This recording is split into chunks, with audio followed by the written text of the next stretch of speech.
Over the last few months, Americans from all walks of life helplessly watched our economy.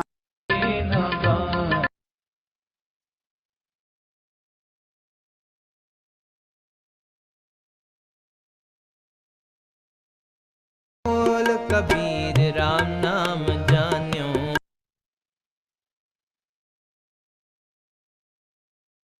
तुम्हारा हमारा सावन दातु लाल जी गिर पाल जी सारे जगदातु वाली आए तेरे दरबार जी चली पर देह खाली।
Hello everyone, welcome to today's satsang.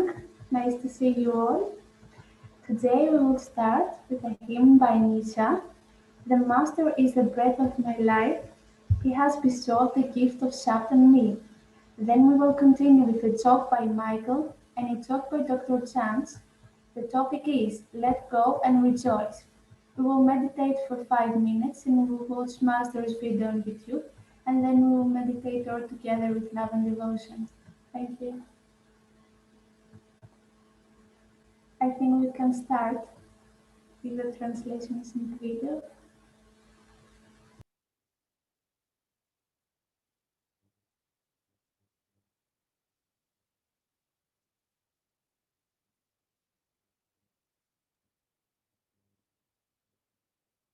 Radha Swami. Today's hymn is by Swamiji Maharaj. Here Swamiji Maharaj says, The Master is the breath of my life. He is my very life. He has bestowed the gift of Shabad on me. The Shabad is my support. I have realized the profound mystery of Shabad. How can I extol the glory of Shabad? Shabad emanates from the inaccessible realm. Without Shabad, all beings wander in delusion. They linger on, worshipping water and stones, and remain hindered by the texts and scriptures. The ones who suffer the blows from the dictates of mind are cast into the wheel of 84. One has to endure many types of miseries if he doesn't listen to the Shabad within. And one cannot find the eternal peace without serving the Master. What say an ignorant one can have? Without the Master, he couldn't find the secret of Shabad. His mind and his senses are not under his control.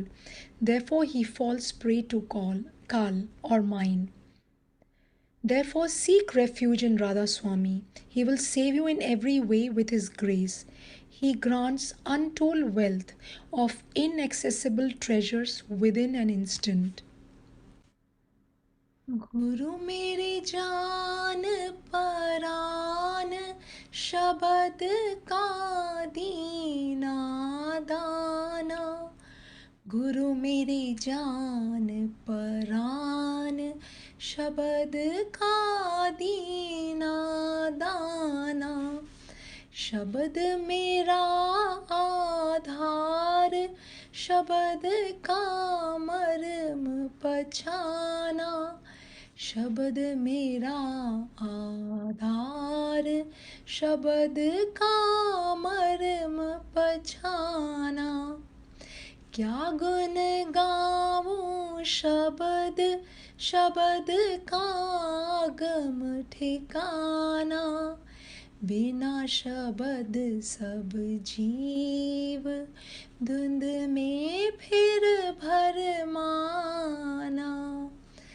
जल पखान पूजत रहे कागज अटकाना मन मत ठोकर खाए गए 84 खाना बहुविध विपता जीव को बिन शब्द सुनाना सतगुर की सेवा बिना नहीं लगे ठिकाना शब्द भेद बिन सतगुरु क्या कहे अजाना मन इंद्री बस में नहीं तो काल चबाना राधा स्वामी शरण ले सब बात बचाना मेहर दया छिन में करे दे आगम खजाना गुरु मेरे जान परान शब्द का दीना दाना गुरु मेरे जान परान शब्द का दीना दाना Thank you, Master. Thank you, Lord. Radha Swami.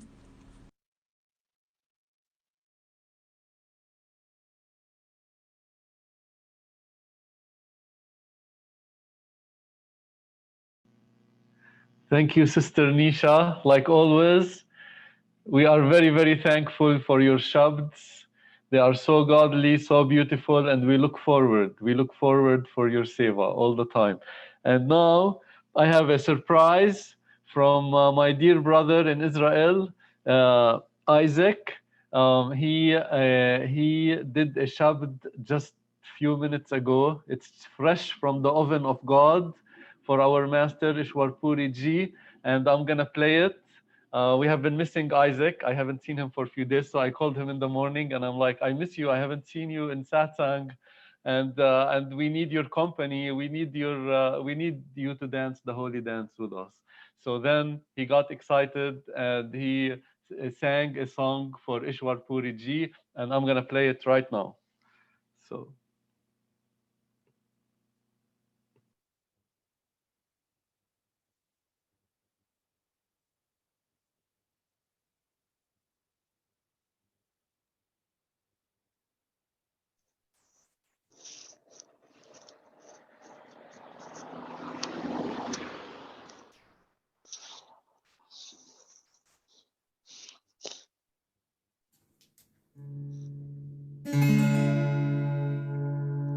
Hello, brothers and sisters. Michael just asked me to prepare a song for you for today. And this song is Bless us, our Father, all of us as one, with the light of your face.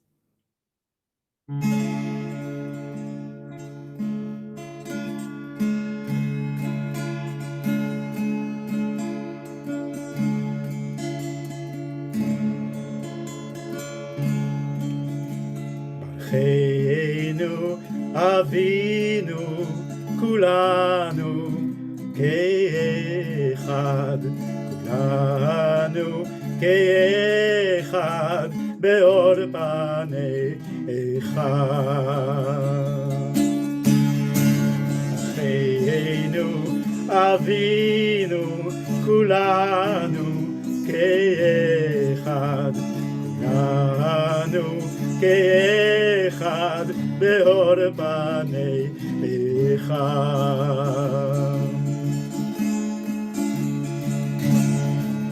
ברכנו אבינו כולנו כאחד, כולנו כאחד באור פניך.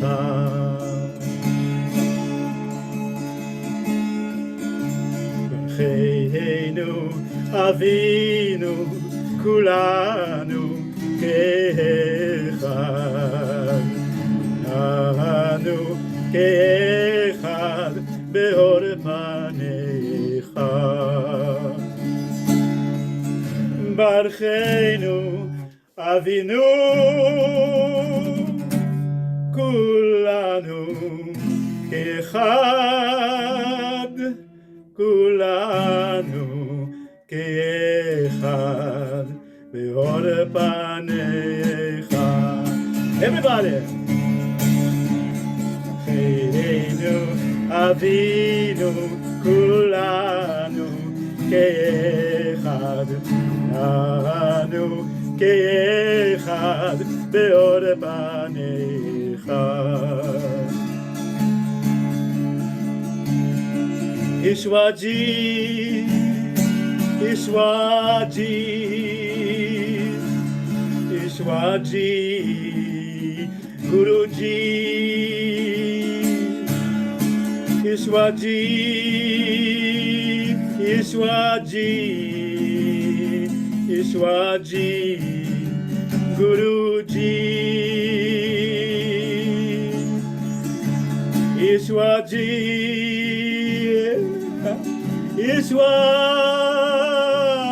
Ishwar ji,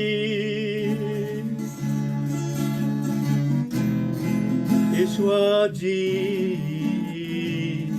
Guru ji, Ishwar,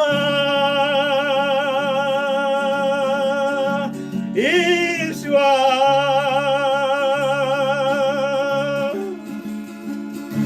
Ishwar ji, Guru ji,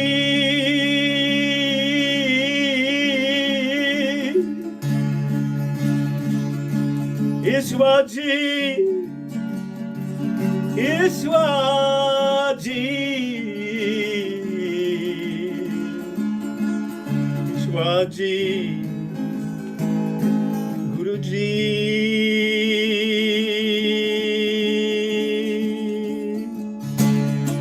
Ishwar ji, Ishwar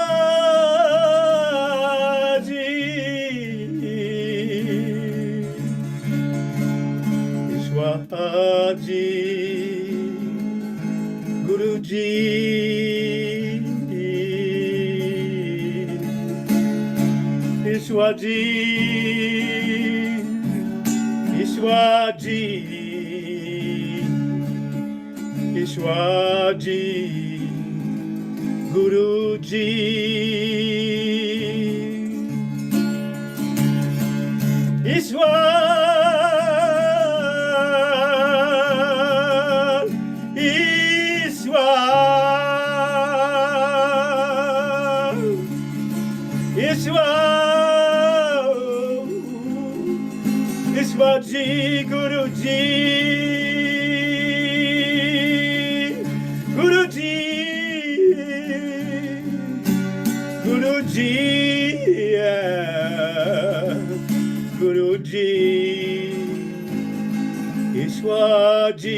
Holy God, Isaac! Oh my God, I'm like crying. You just like put electricity in me. Ishwar Ji, like I felt him right here, right here. I felt Master.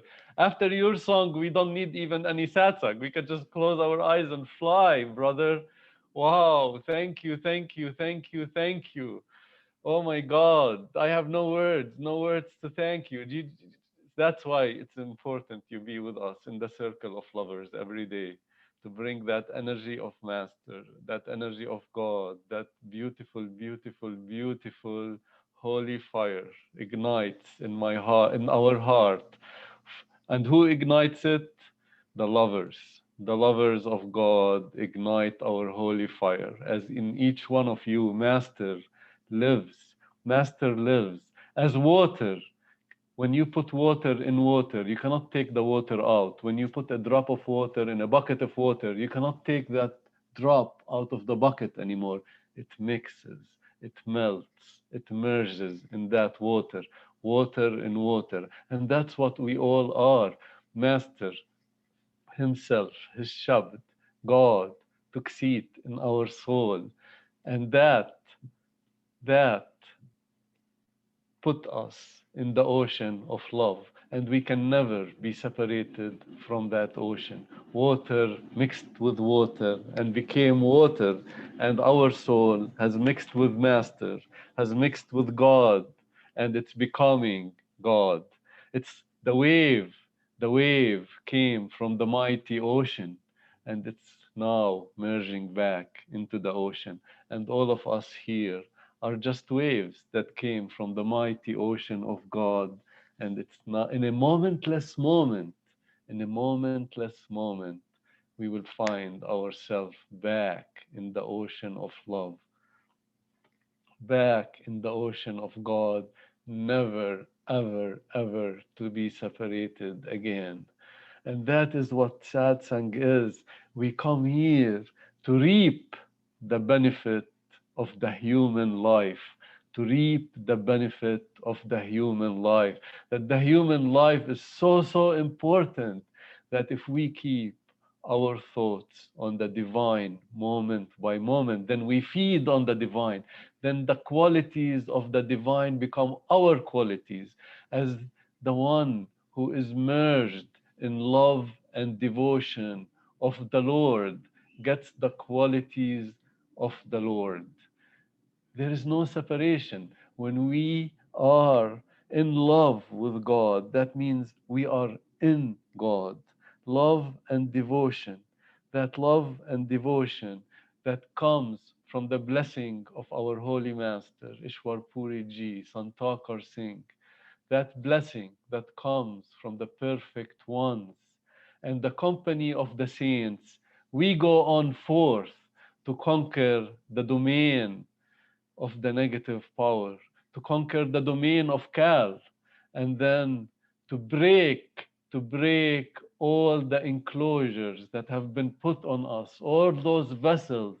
We break our soul that is yearning for liberation. It breaks all vessels and it slips from the physical to the astral, to the causal, to the super causal, and back into God, into the Par Brahm, and then into self, and then into God. It liberates itself from all the shackles. It liberates itself from all the enclosures, all the vessels that has been put on it, age after age after age. That gets broken down, and then we regain our original self.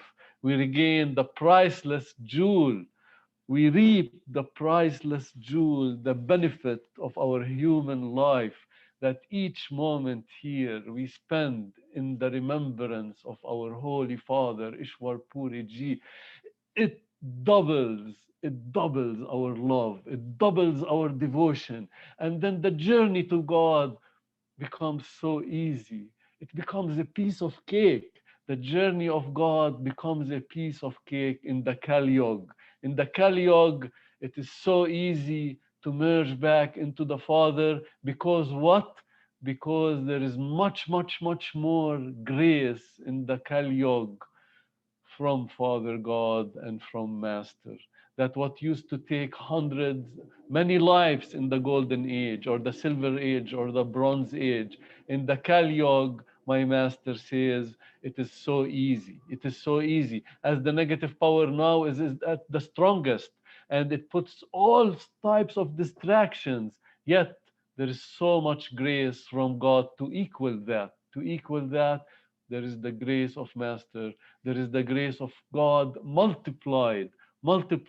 So imagine if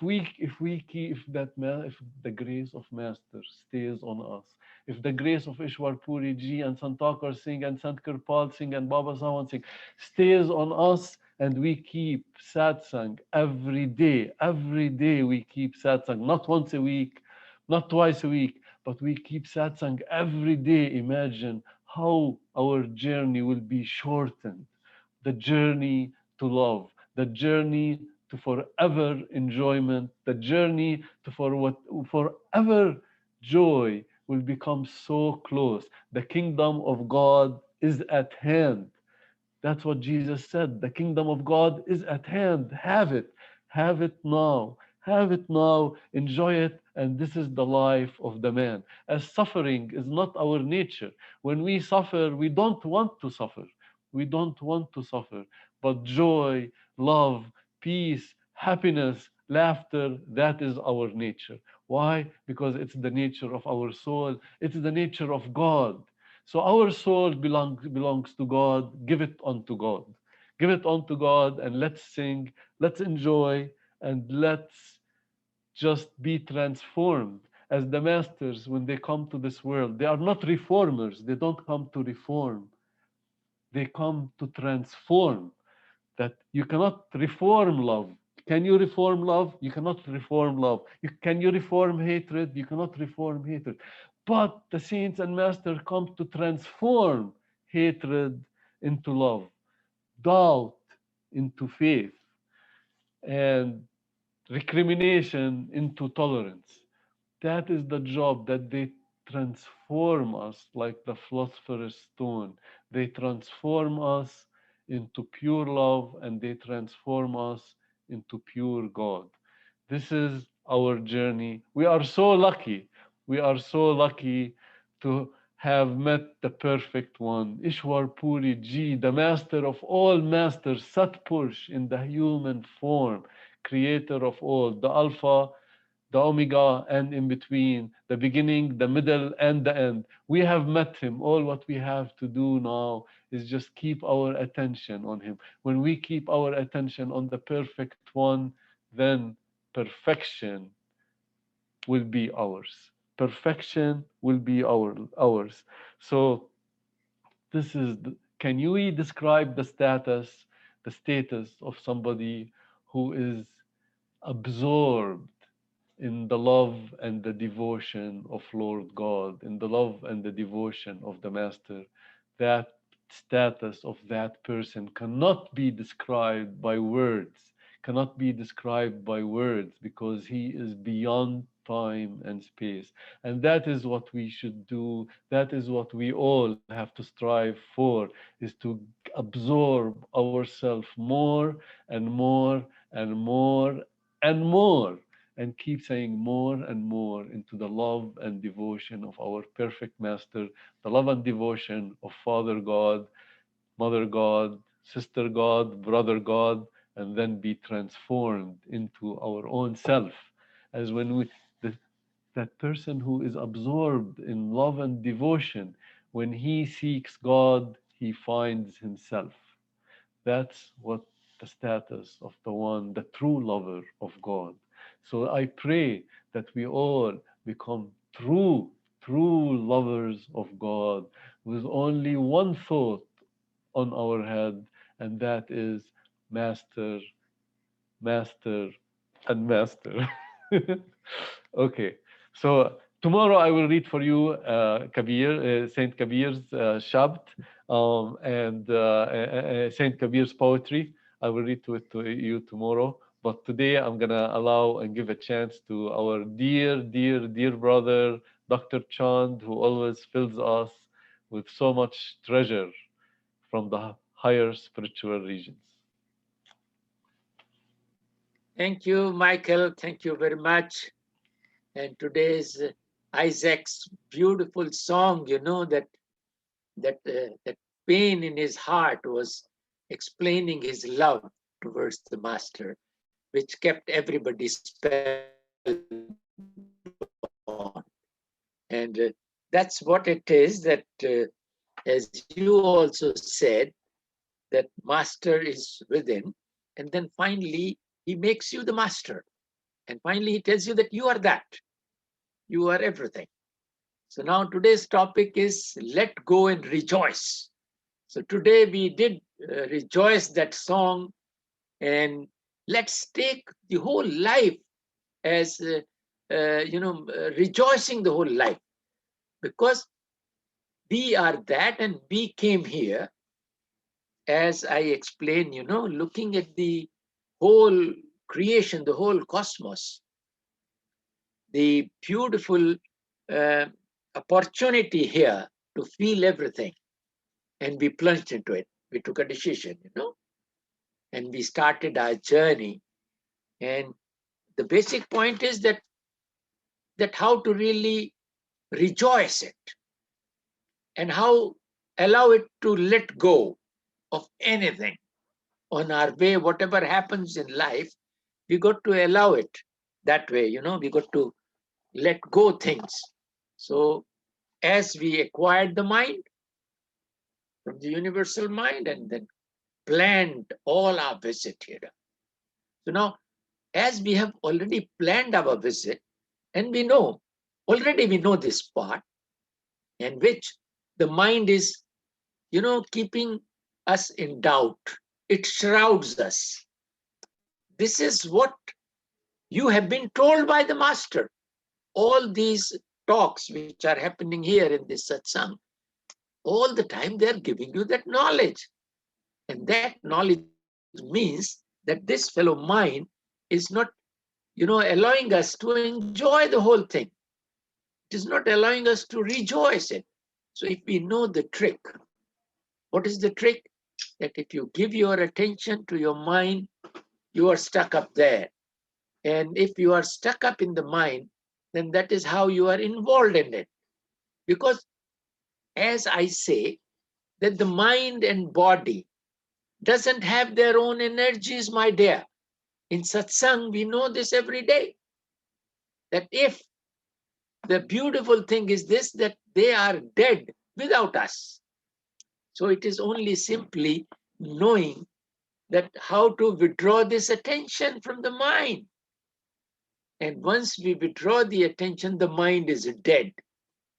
Something similar, once we withdraw our attention from the body is dead. So now you know the trick to be in the frame of rejoicing it all the time.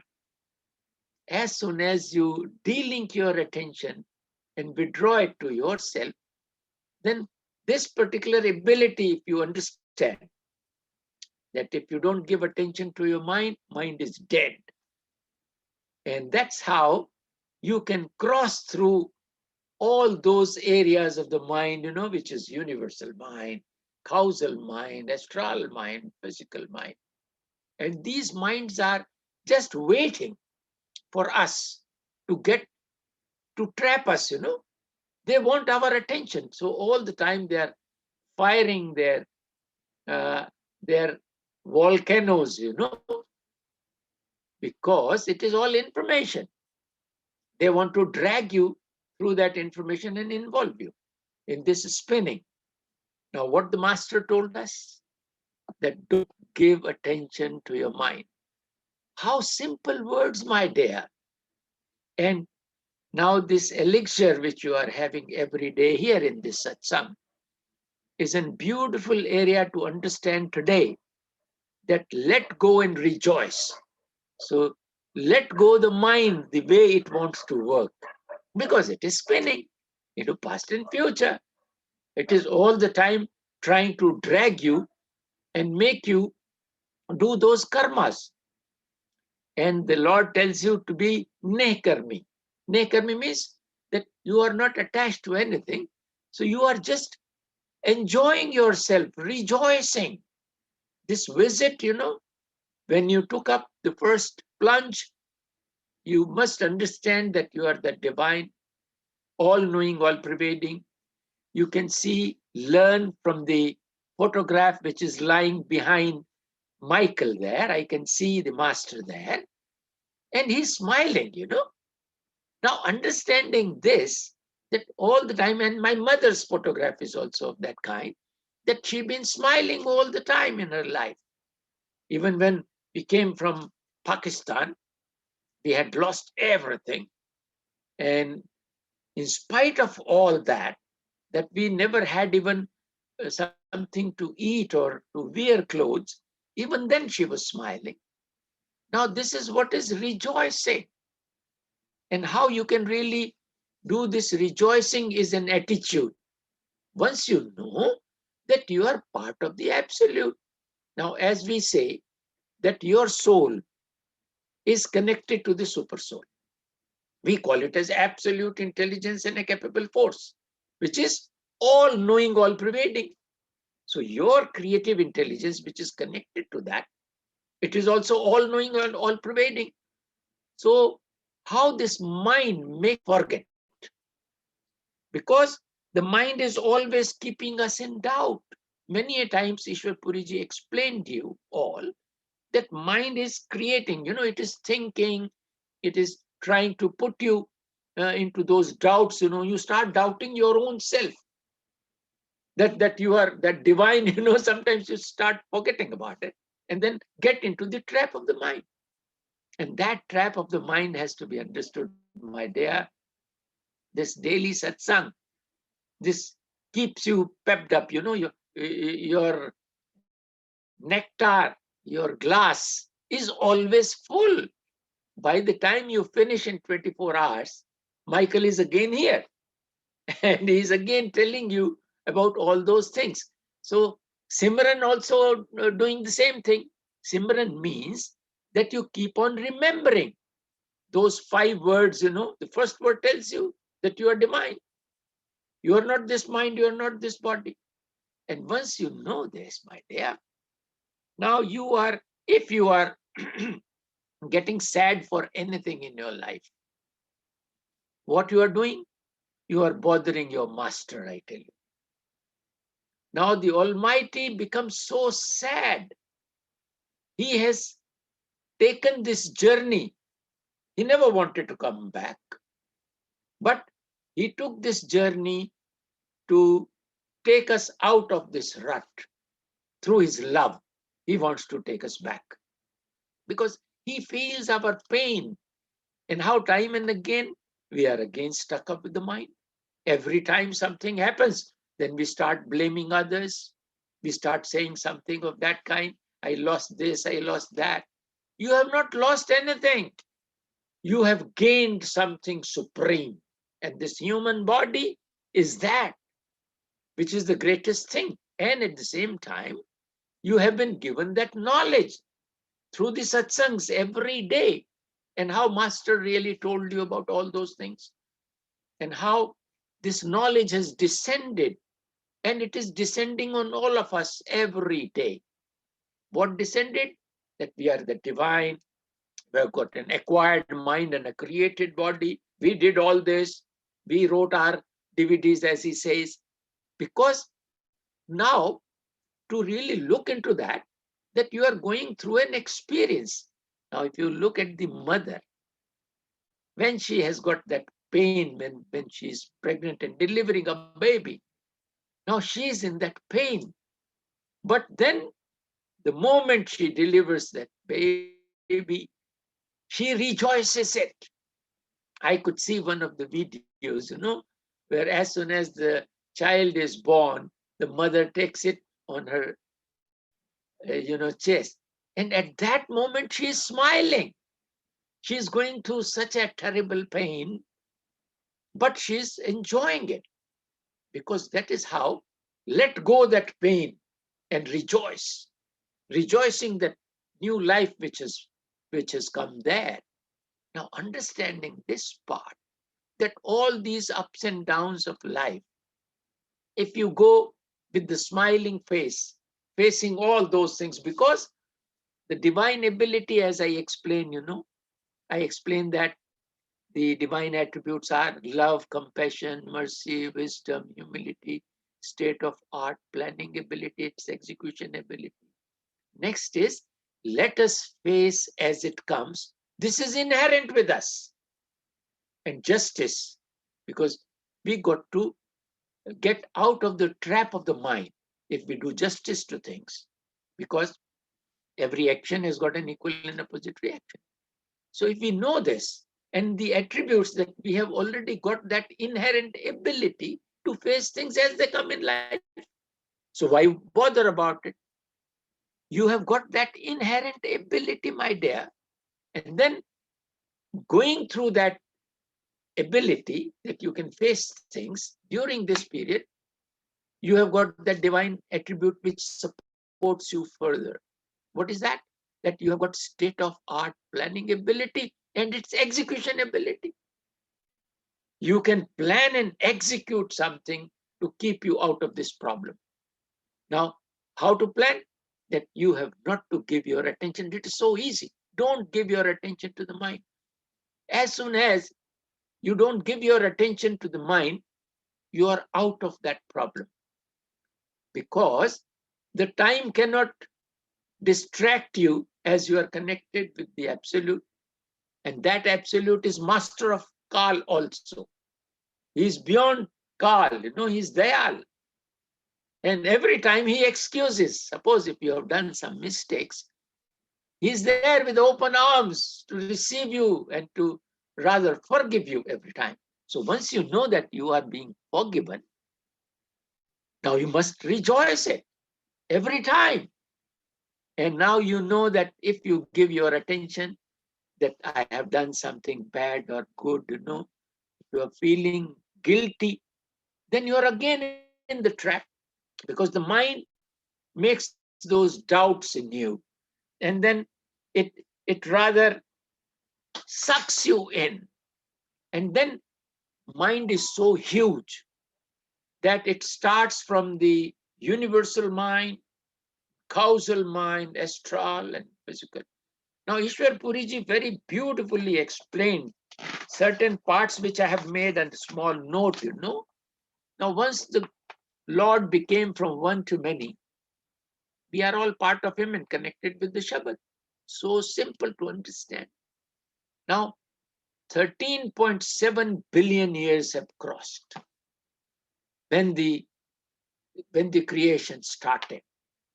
And then what you did, that you have acquired this from the universal mind. The age of universal mind is 13.7 billion years now.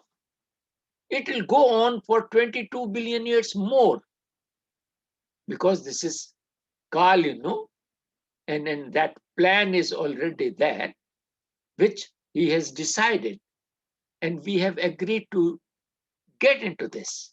So we have created, we are part of that creation, because that mind we have acquired from the universal mind.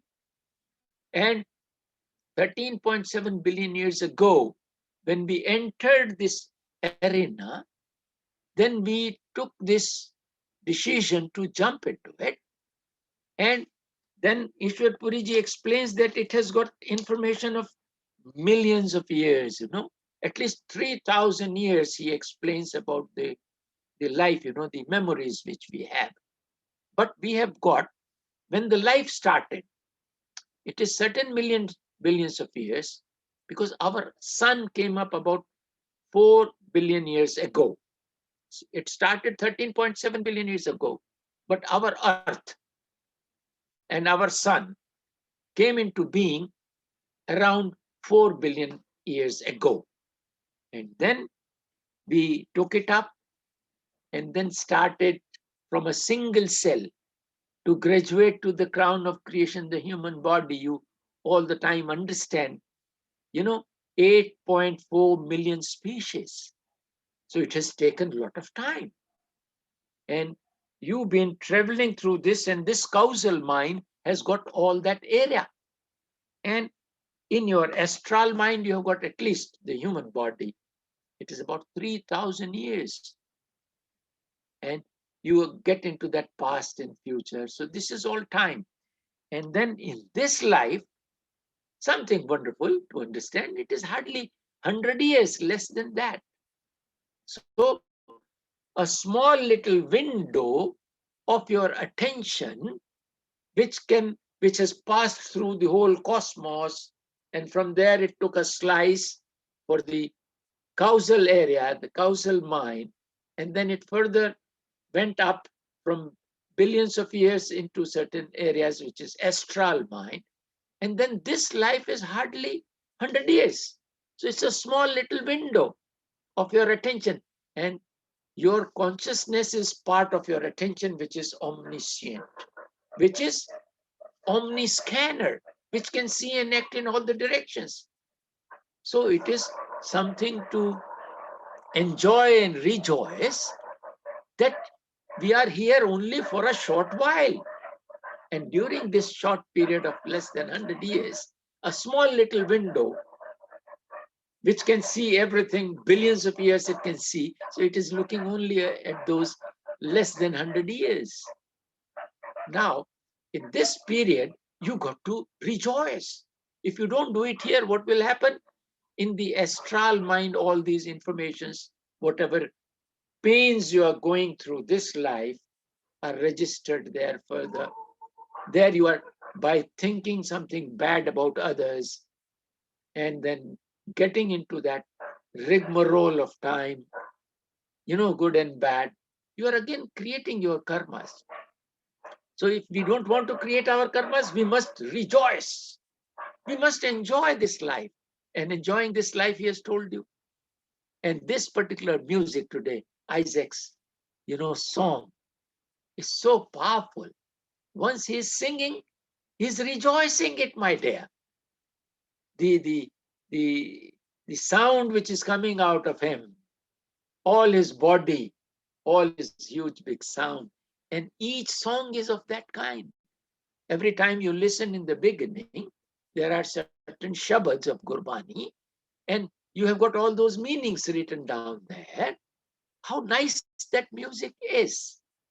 Now, God, as the master, has himself came, the God himself comes here in in the form of a master and tells you, enjoy this music within you. And as soon as you get connected with the inner music, the mind gets completely calm and delinked. It is so nice, you know.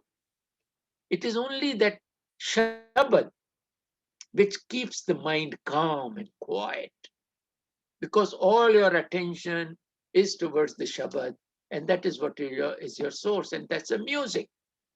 And once you put your attention into that music, it keeps on refining itself. Because in the beginning, the sound is like a cricket. The initial people, you know, who get initiated, they start listening that sound. And then if you put your attention into that listening, into that sound, it converts it into a celestial music. And that music keeps on increasing because all those mixture of sounds is there. Then it starts segregating. Now, what we are doing, you know, to make a child understand in the education system on which we are working, what we have done, that we have kept 2 minutes of soft music with different instruments, you know, playing in that small little 2 minutes of a clip. And what we tell the children, we will ask them what instrument, how many instruments are being played in this music, so that he can develop his attention to follow those and to segregate that music, which is the celestial music. At different levels, you know, Prempalji explained you, at different levels, the music is different. Our scriptures, you know, especially the Sar Bachan has got so many details about it. So now, knowing this is rejoicing that there are, you know, billions of people who have not been told, my dear, they are suffering. And you are knowing this because the masters have come, taken this body just to explain you. Now, we know that. So that knowledge only gives us that clue how to rejoice.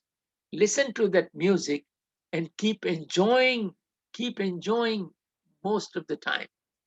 I told you that how the music descends, you know, how the instruments were created by those artists. Because my mother tells me that all the artists are connected to their source. And it's simply, you know, descends on them. Once they listen those musics inside, so that inside is working at all the levels, that is guiding the person who's making an instrument. Now you see the sitar is made, the tabla is made, there are many kinds of instruments, you know, including the modern instruments. So all these instruments are coming from there, and then the mind helps, you know, it gets in tune with it, because mind is also enjoying this music. So keeping the mind along with you by making him a friend by listening this music is something wonderful. So this is how I am trying to explain that how you do this, you know. The mind is dealing with memories, you know, as I can see some of my notes. When I heard Ishwar Puriji on that, I could note them down. So mind is thinking forever. It is all the time getting into past and future. So now this past and future makes you feel, you know, miserable under certain conditions, you know. So if you really forget about that thinking of the mind and start listening to the music, you will start enjoying it.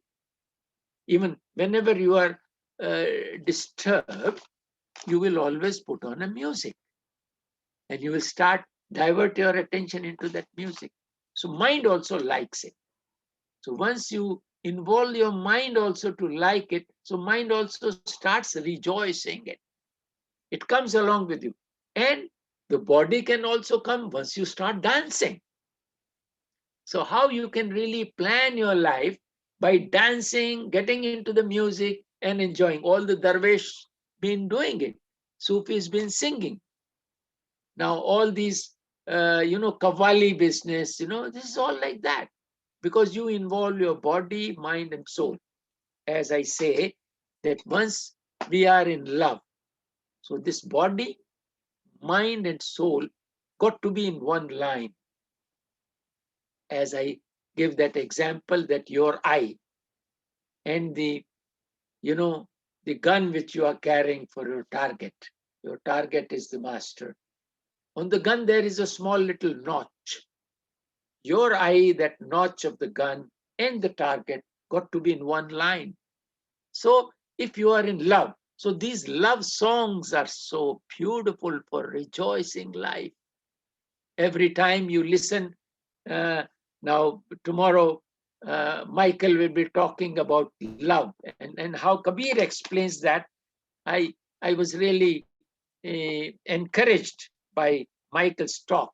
So I have got a wonderful book which is known as Santon Ki Bani. This is what is.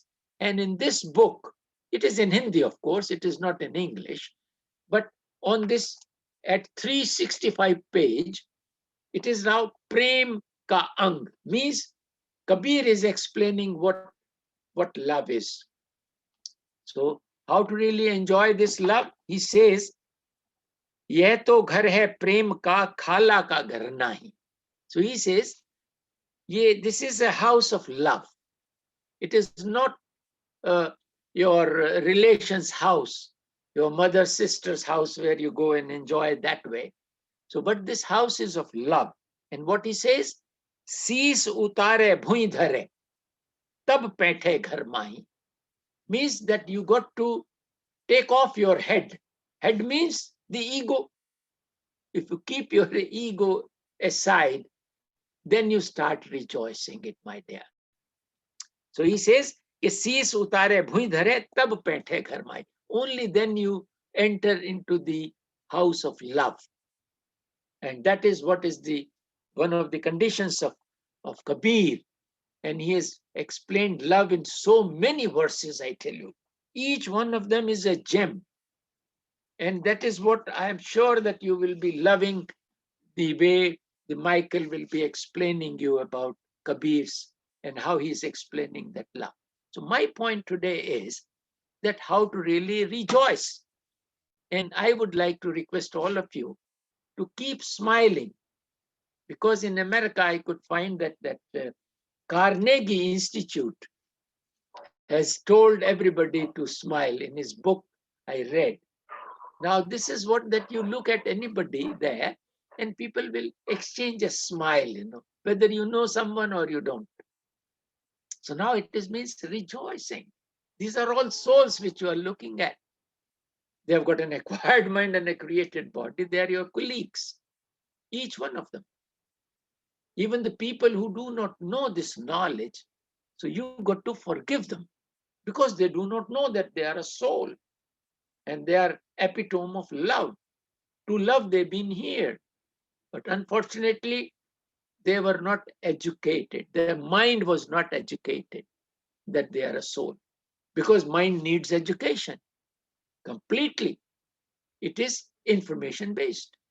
As I explained, that somebody is taught Mandarin, somebody is taught French or some Tamil language, and somebody is an engineer, somebody is a doctor, somebody is an accountant. So whatever you teach children, they become that. You never taught your children that they are epitome of love. And through love, they have come in this world. And how mother's love is caring. It is not lust, it is not sex. So this is how you have to enjoy this each moment of your life. And, let go and rejoice. So what all things have to let go? Any problem of your life. Let go and rejoice. And I tell you, as Ishwar Puriji also once explained in his talk, and I also explained this area, say, like Einstein was working on an equation, and he was not getting it. His mind was spinning into past and future, and he was so much bothered, So what he did, he just let go and rejoice. He slept well. And next morning, through intuitions, he got the answers, So I would like to tell you that how to really rejoice every now and then. If there is a problem which is bothering you, just sleep over the matter.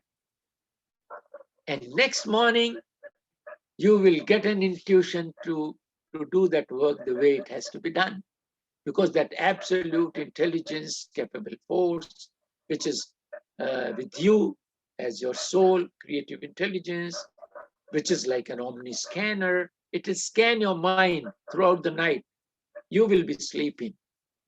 And it will scan all the night, and pick up that information from the mind and connect all those things and give you a solution next morning. But you have to start trying this. Trying this is something very important, And this is what is all knowledge, which you are getting through these satsangs here. Every time you listen to the satsang and you get those clues. And I will request that all of you should make small, small notes every time when you listen to the satsang. Because this will keep on building up your knowledge and the managing ability to remain in that frame of let go and rejoice. Because you will have all these points every time, in your memory, how to use them. And once you know how to use it, nothing like it. You can always come out of your problems and rejoice. Just to smile. And every time when you go to a mirror, nowadays there is a problem that you got to go and wash your hands due to corona. And I think if you go to the toilet or bathroom, wherever this wash basin is there, you can see your face and smile. Give your smile to that face, you're looking at. So this is how, so you can develop this attitude towards things, Let go and rejoice. And once you do that Simran, automatically the intuitions will start flowing in, my dear. Instead of getting onto those aspects of the mind which deal with lust, anger, ego, attachment, deceit, fears, and worries, because it pre-calculates the future. And it is all information, my dear, 100% information. There is no past, no future, it is now. You have understood this part. How many times Ishwar Puri has explained in details that there is nothing like past, nothing like future, it is now. And everything is now. And once you know this, in this now, if you can keep smiling, keep on rejoicing, because this body and mind will work in their automation. How they work in automation? Now you see, your blood flow is going on 24/7, my dear. Digestive system is on. It is going on in its automation, my dear. And you can see this reflection whenever you are driving a car, automatically clutch and, accelerator and all other things are happening. Steering is just all that coordination through your eyes and 100 trillion cells in your body. They coordinate with each other and you are driving it. And it is happening in its automation. Now you start recognizing this part, that you have got abilities, my dear. You have got all those abilities to manage everything here. Because one of the attributes is let us face as it comes is already inherent in us. Justice is inherent in us. Compassion is inherent in us. If somebody is hurt, immediately the compassion comes to help. But once you go to help, the mind tells you something different, that such and such job is more important than this. So then mind diverts you. And that happiness to help someone is so great that it keeps you so motivated all the time. And I think this is what is the key to remain happy ever after. So I always say that be happy and healthy and remain ever after in that frame.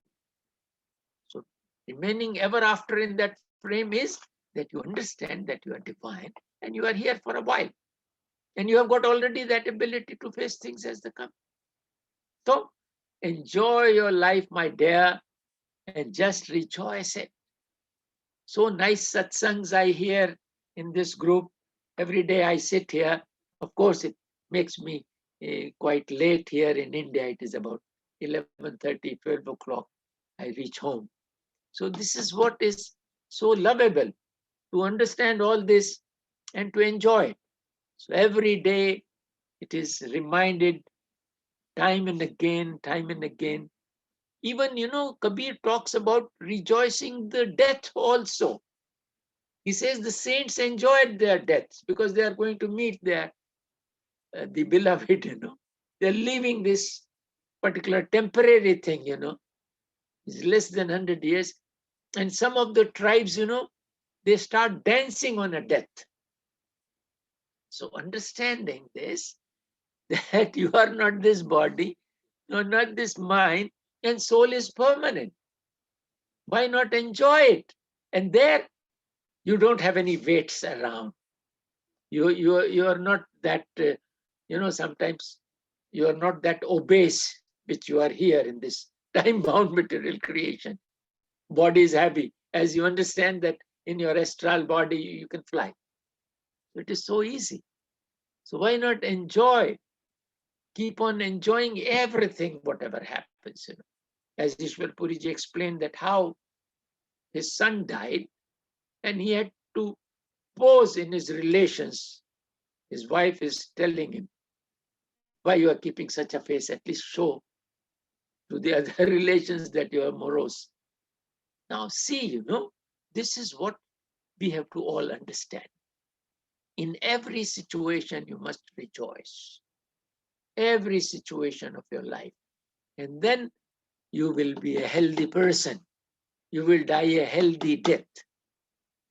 Not into getting into those, diseases where you are suffering for your karmas and all that. Because your worries will further disturb the system inside. That worrying, will affect your heart and heart problems or other problems. All the problems are due to the mind, my dear. All the diseases, they're all mental diseases. So understanding this part, that if we keep on rejoicing our life, it will be a happy thing, and then we can meditate better. If we rejoice throughout the day, that helps us to remain little alert while meditating. Otherwise, this mind, which is spinning into past and future, makes you feel so bad about things, all around you. Because whatever is happening is predestined. It has to happen. So, as in America, he says, okay, let us go with the flow. I could listen Ishwar Puriji be talking like that. Let's go with the flow. Now, understanding these small little points, my dear, should not make us sad at all. We must enjoy this. So I think I have done my part, and I would request Michael to start Master's video so that we can listen some of his talks. And thank you very much for understanding this part, how to really rejoice in life. And keep smiling as Michael keeps smiling every day. I can see his face and I feel that we must smile. Everybody should look at that. And at the photograph which he has got at the back, Master's photograph, he's smiling. So please, everybody should rejoice life. And in this small little gathering, we are all souls together. We will be meeting up there in Sachkhand. We will be like this, So remember that each one of us, if we are all rejoicing, we will rejoice there also together. We will keep on dancing and enjoying. That's good. Thank you very much. Thank you so much, Dr. Sean. Thank you. And yes, let's rejoice. We're going home. We're going to Sachkhand. We're going to the kingdom of God. So let's dance from now. Yeah, because this is certain now. And then the Master has already told us that you are the chosen ones and you will go definitely. So once we are sure that we have already booked a ticket there, and we are, as soon as our time comes, we will sit in the aeroplane and go. So let us enjoy that journey. Even that death has to be rejoices. We must enjoy that death, and we must not have any attachments here. Just go smiling. I remember when my father died, he said, I'm going. We thought he's going for a walk. He goes down into his bed, lies down, puts his hands here and with folded hands, and he's smiling and he goes. We thought he will go for a walk outside, so we thought he might have gone out. But after a while, when my younger brother's wife went to the room and she found that he's just lying there, and she thought he was to go to a walk. Where has he gone? So this is how so simple is a beautiful death. Now this is what is needed for all of us. And if we are in that frame, we will rejoice even that death, I tell you. Thank you very much. Thank you, Michael. Thanks. And in satsang every day, Isaac was like, Michael, you should dance for us. I'm like, my soul is dancing. When satsang starts, Yes, my soul starts dancing. I can feel that dancing, once you are moving your body and explaining certain things, and that joyous feeling comes in. I think all of us must be feeling that part. We like it, Michael, we like it. That's great. That's great. Okay, now we can do 5 minutes of meditation to prepare ourselves for our Holy Father, Ishwar. Right.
The beginning of creation.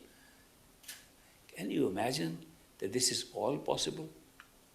And while we are sitting in a little frame of a human body, what a beautiful thing. And all we need to do is to go within. Don't forget the words go within, just 2 words. They take you all the way back. You don't know where is within. We start with the body, within is behind the eyes. Go, within is behind that. Go further, no eyes, nothing, within that. Further, go within that. The whole thing is packed in reverse than what we think. So as we open up, it's like a seed that we can grow very quickly into a tree, an oak tree. The seed is so small. Do you know when I hold the seed of an oak tree in my hand, the whole oak tree is in it.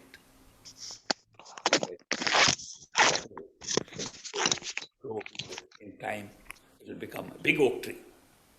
And I'll say that little seed contained all this. It did not grow into mushrooms. It didn't grow into something else. It grew into what the seed was for. How a seed of oak tree can become such a big oak tree and contain the whole oak tree in it. Supposing I compress the time, like we do in fast speed photography, and have a great photography which combines, say, 1,000 years into 1 second. And we put the seed, see the seed, 1 second blows up into a big oak tree. Supposing it is done in no time, the seed and the oak tree will be there at the same time, and every stage of its growth. This world exists like that. In no time, everything has been created.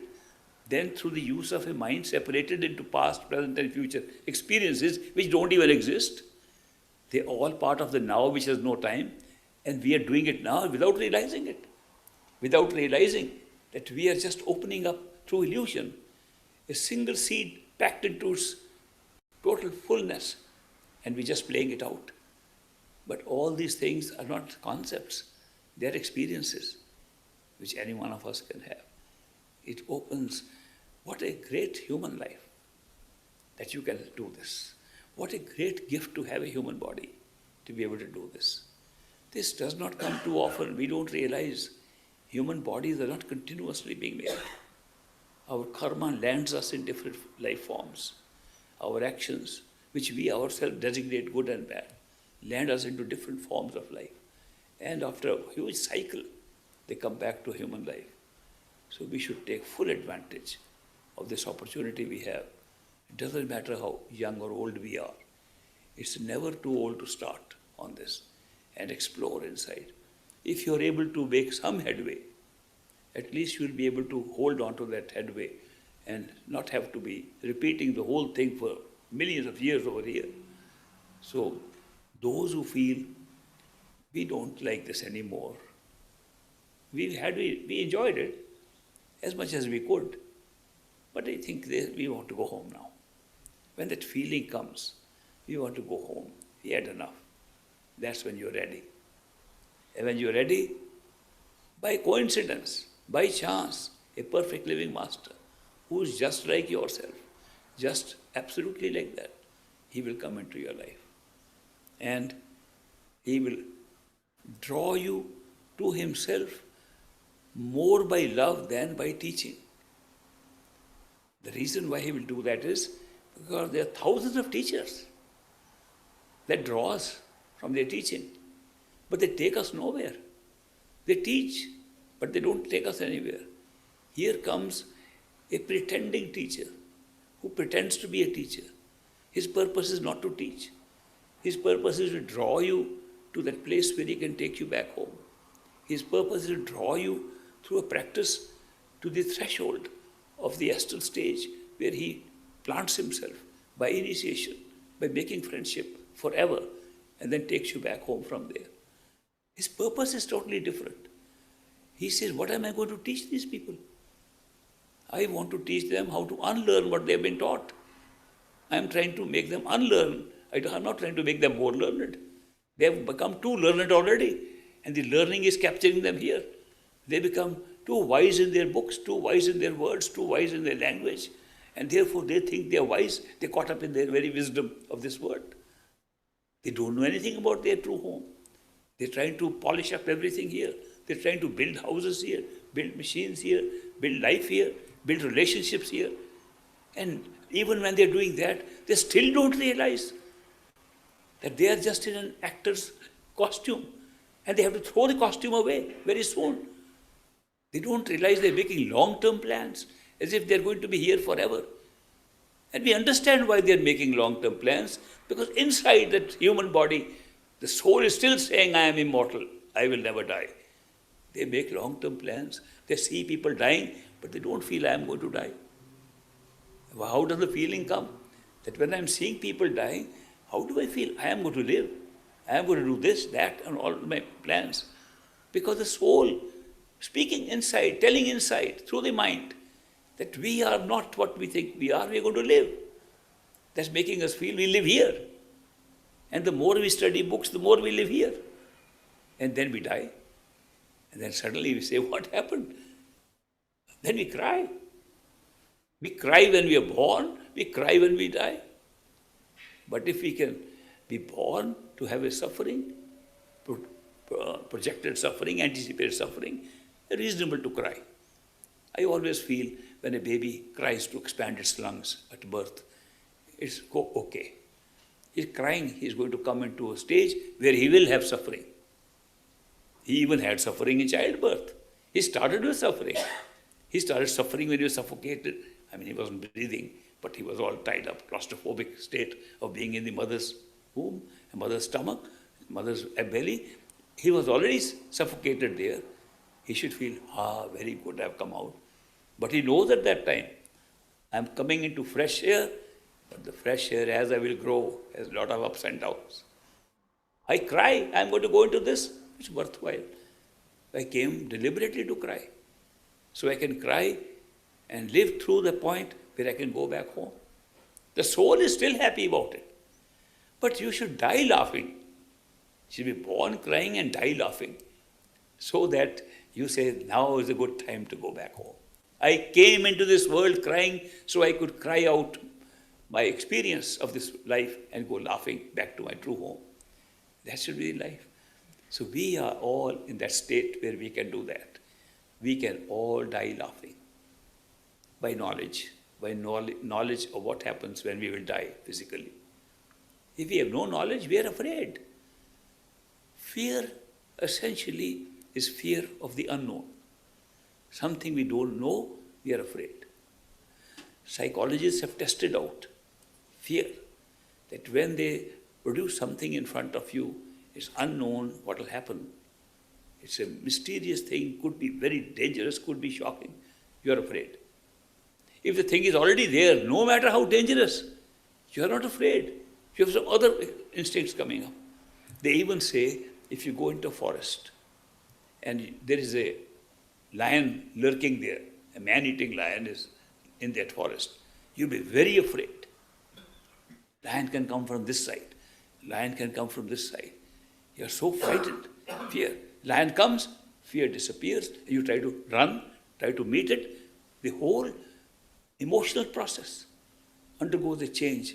Now you have to face a situation, and you were only afraid till the lion appeared. You didn't know where the lion is coming from. The fear came from not knowing, not from knowing. Even the world, we have afraid this can happen. When it happens, we beat it. We beat it, we are beaten down sometimes, we can beat it there sometimes, we can meet the situation, but fear is replaced by another emotion at that time. So because we don't know what will happen to us after we die, we are afraid. You know the reason. The moment you can see that will happen after death, you become pleased with it. You become happy. We get testimony from other people who had near-death experience. We saw light, we saw this, we saw a figure clad in white, we saw angels, we saw this, and we felt so much at peace. All of them who saw different things at least report that they felt so much at peace and there was no fear. They all report that in near-death experiences. That means it is not something of which you should be afraid. But it hasn't happened to us. We are still afraid. But we need not be, because we can create an artificial death experience right now by putting our attention behind the eyes and making this body as if it is dead. Have the same experience and remove fear forever. And these are all things that are possible right here. I am sure those of you who are seeking what I have been speaking about will be helped to get that. When they are ready, they'll get it. Sometimes we cannot judge ourselves if we are ready. We think we are ready and we are not. Sometimes we are ready, but not fully ready. We feel we have a great seeking, but there are little things distracting us which pull us away. And although we want to be ready, we're not ready because our attachment is too strong with things here. But a perfect living master, who when he looks at us as a human being, looking at another human being, he looks at us, he is not seeing our body, because he knows body is merely a uniform, a costume being worn by you. He is not looking at the astral body. He is looking at the karma pattern that you are wearing from the causal self. And he is seeing it right into your eyes and on the forehead of your eyes. He can see that. By the way, so can you with little practice. When he can see that, he determines your readiness based on that information, not on what you say, what you look like. When he determines you are ready, he accepts you. His acceptance is called initiation. His acceptance is called permanent, eternal friendship. When he says, I accept, he becomes a permanent friend of ours here, in the physical world, in the astral world, in the causal world, in the spirit soul world, in totality. This kind of friendship you can never find anywhere. It's so immense, so amazing that an ordinary person with ordinary clothing, ordinary body, ordinary talk like us can become a friend who will be a friend forever, who we can access inside, even when we are in the physical body, and talk to him, walk with him, do anything with him. Isn't that amazing that such a friendship is possible while here? It is amazing, but it's possible. It also happens. Initiation by a perfect living master is not teaching you how to do meditation. You can learn from anybody. You can even learn from books how to meditate. And people are meditating in different forms. All seekers are doing some kind of meditation. In fact, even non-seekers are doing meditation. Only they are doing meditation of other things. Meditation means thinking about something. Meditating in your head. Meditating about our desires, our duties, our obligations. We are constantly meditating. What meditation is a spiritual teaching means is don't meditate on things outside of yourself. Meditate on what is inside. That's the only difference. You meditate inside yourself. Think about what is inside. Feel what is inside. Put yourself inside. That's meditation. The technique of meditation is the simplest thing possible. Put your attention within yourself and pull it out from outside. Simplest technique. We ourselves make it so cumbersome and difficult because of our attachments. And then we have to go through the process of using mantras, repeat words so that we can hold our attention here, not think of other things. We have to listen to what is happening inside, listen to sounds, words inside, just to pull attention inside. These are very minor things. Also, it's a very minor thing whether you eat meat or you eat fish or you eat this thing. Are you thinking that changing of your diet will take you inside? It has never happened. People begin to believe, oh, you are a vegetarian. Oh, you are on a spiritual path. Some of the vegetarians commit the most heinous crimes and are further away from spirituality than anybody else, than even meat eaters. Then what is this whole talk about the diet should be changed and this particular practice should be changed? We should not drink alcohol. We should not drink all this. Why? If this is not going to lead to any spiritual uplift, why are we doing that? The only two reasons why we are required to do that is, one, if you are a real seeker, what is your priority? Your taste for meat or your taste for spiritual enlightenment? If you say, I want enlightenment, but I like a little meat also. That means your priority is not meditation, not spiritual life even. A very simple, easy test. I think it's the easiest test possible. Can you become a vegetarian if we let you have enlightenment?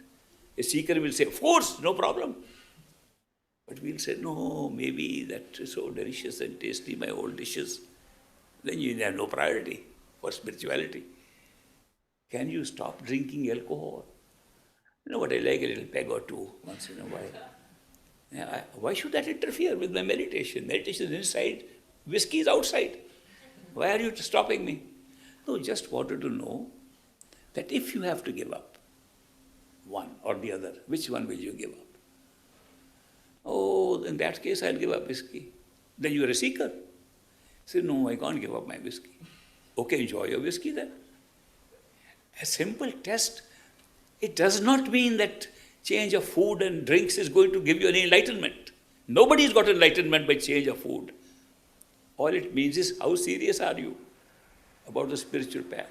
What is the intensity of your seeking the truth inside? If you're intense, you'll pay any price. People like King Janak paid a big price. People like my own colleague, the Lokchand, paid a big price for enlightenment, was willing to do anything for enlightenment. High priority, he got enlightened. He was willing to pay the price. If we are dilly-dallying about a simple little introductory price and can't even give that, we are not serious about meditation. That's the first purpose of a few simple questions being asked, if you are ready. Second purpose, that if you do get initiated, what happens is that you have to concentrate your attention behind the eyes. It is the same power of concentration that you use when you read a book. It's the same power of concentration that you use when you talk to people. You can't think of other things at that time. Now, if you drink alcohol, your mind is scattered, your ability to concentrate is suffered. Immense tests have shown you don't become more intense in concentration after drinking narcotics, alcohol, anything that is spreading your attention out and not even letting you put together. Concentration suffers. Since the method itself of spiritual enlightenment is to concentrate your attention, it's good, preferable, that you don't take those things. Meat, what about meat? Well, meat is something we can take because we don't kill. You know who told me this argument? His Holiness Dalai Lama. He came to India, I had to house him. I was a deputy commissioner of the very place where he had to be housed. I was disguised to meet him first time to know his habits. And then I discovered he eats meat and he meditates 8 hours. And so when he came there, I got a chance to talk to him. He loved to ride in my Land Rover. He would go out and discuss meditation. And he would say, Buddha says, don't kill. I don't know, Buddha said, don't eat meat. I said, if you don't eat meat, nobody will kill. Isn't that a good argument? That if nobody was to eat meat, none of the animals would be killed. They are killed because we eat. Don't you see a connection between the two? No. I don't see. If there's karma involved, whoever killed the animal, let him suffer. I eat dead meat. I eat which is not being killed by me. I said, but do you know that when you eat anything, your idea and your subconscious is connected to what you have eaten. I gave an example. I said you go and pluck an apple from a tree and eat. Measure your rate at which you read a book. You take 2 minutes a page for this particular book. Try it out again. Yes, 2 minutes each page. That's my normal way of concentrating on the book. Pluck an apple and go. It will be more than 2 minutes. Kill an insect and go. It will be more than that. Kill a bird, it will be even more. Kill an animal, it will be more. Kill a human being, it will take days for you to be able to read in 2 minutes. What is happening? Why this delayed recovery of your own power of concentration? Because the subconscious is realizing all the time what you're eating, where it's come from. It sees the whole history of everything, all the time. Therefore, depending upon what you eat, it affects your subconscious, which affects your concentration. It affects your power to meditate properly. That's why I say, if you're serious about meditation, then give up meat, give up fish, give up these. Survive on what is the least form of life which does not affect your consciousness to that extent, your power of concentration to that extent, which are vegetables. Even that is life. You can't live on stones. In the whole this universe, physical universe, life subsists on life. You go to the forest, big lions eating small prey. Go to the sea, big fish eating small fish. It's all surviving on life. As human beings, we take everybody's life. We don't care. They take specific lives. We take everybody's life. We kill, sometimes we kill for sport even. We don't even eat, just enjoy killing. But when somebody is on a spiritual path and is concerned about the power of concentration of attention, he will avoid all these things.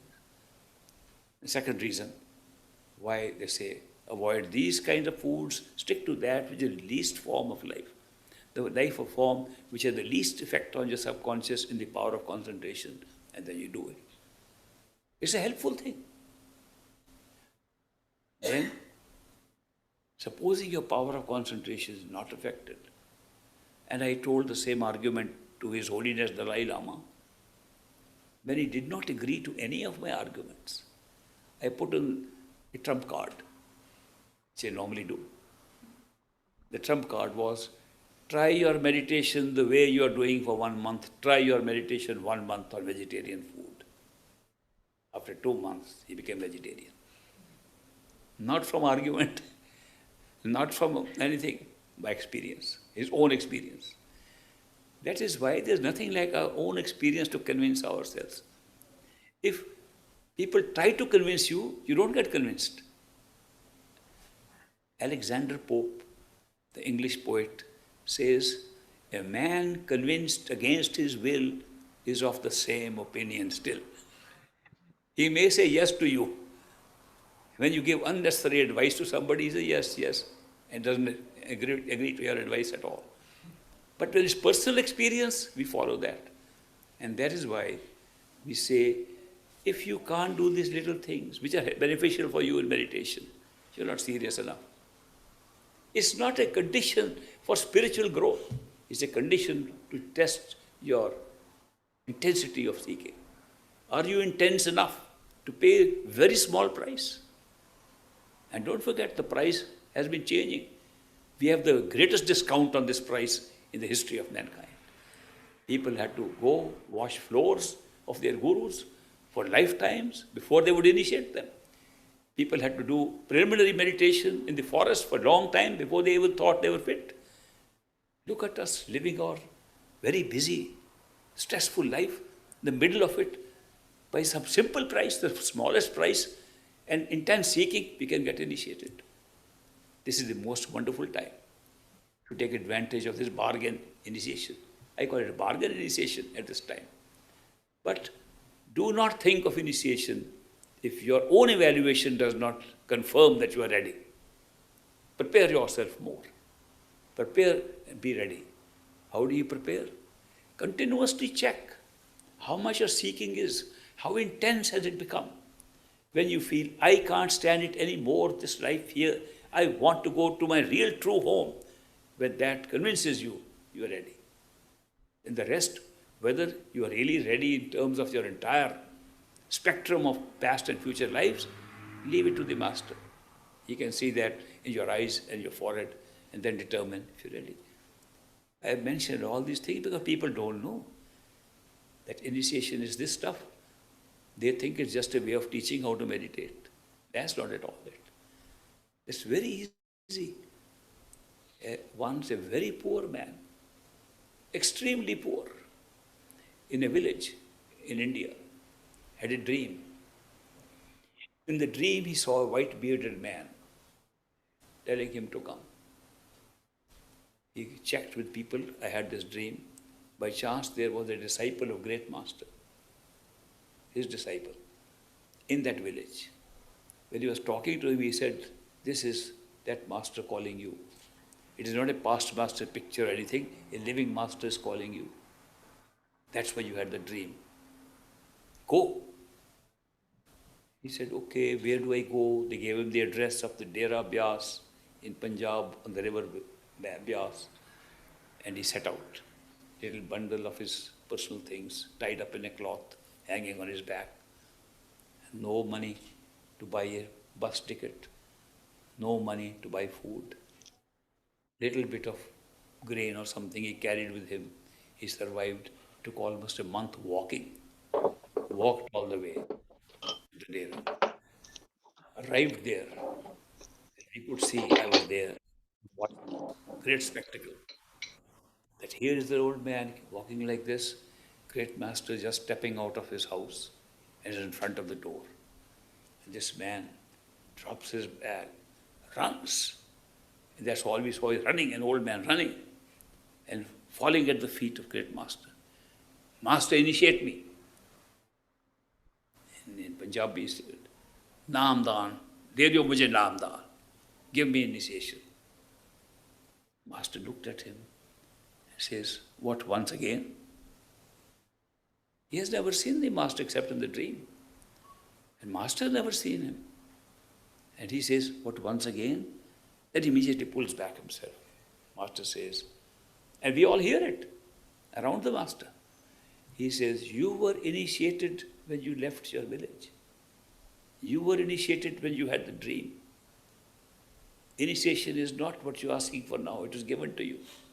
But I'll tell you the method to meditate now. I'll do it tomorrow morning. Next day he was falling.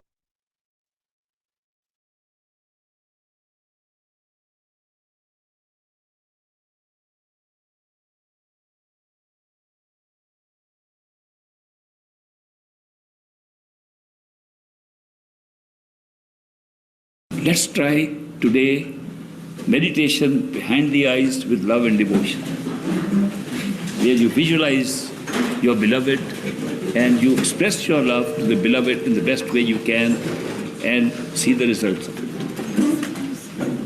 Please assume that your body is your house and you are sitting on the 6th floor of that house behind the eyes.